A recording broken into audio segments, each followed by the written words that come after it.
এই 25 বছরের ত্রিপুরা রাজ্যে সেই নির্মাণ করেছে কমিউনিস্টরা। আর আমরা আমাদের সরকার আসার পর আমরা জানি এই মাতৃশক্তিকে আমরা আরাধনা করি, দেবী দুর্গার পূজা করি, কালী পূজা করি, জগদ্ধাত্রী পূজা করি, লক্ষ্মী পূজা করি। মাকে আমরা পূজা হিসাবে দেখি, নারীকে আমরা সম্মান দিয়ে থাকি। মাতৃরূপেণ সংস্থিতা, সেই সংস্কার আমাদের মধ্যে রয়েছে। তাই আমাদের দেশের যশস্বী প্রধানমন্ত্রী আত্মনির্ভর ভারত, আত্মনির্ভর মহিলা, আর তৎসঙ্গে আমাদের এই ত্রিপুরা রাজ্য নারীদের সম্মান, নারীদের আত্মনির্ভর রক্ষার জন্য আমাদের সরকার বদ্ধপরিকর।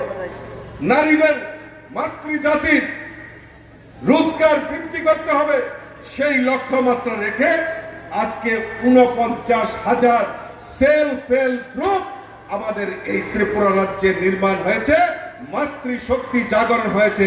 তাই ভারতীয় জনতা পার্টির যত অনুষ্ঠান হয়, মহিলাদের সংখ্যা, উপস্থিতি পুরুষদের থেকেও বেশি সংখ্যা হয়, সেটা আমরা গর্বের সঙ্গে বলতে পারি।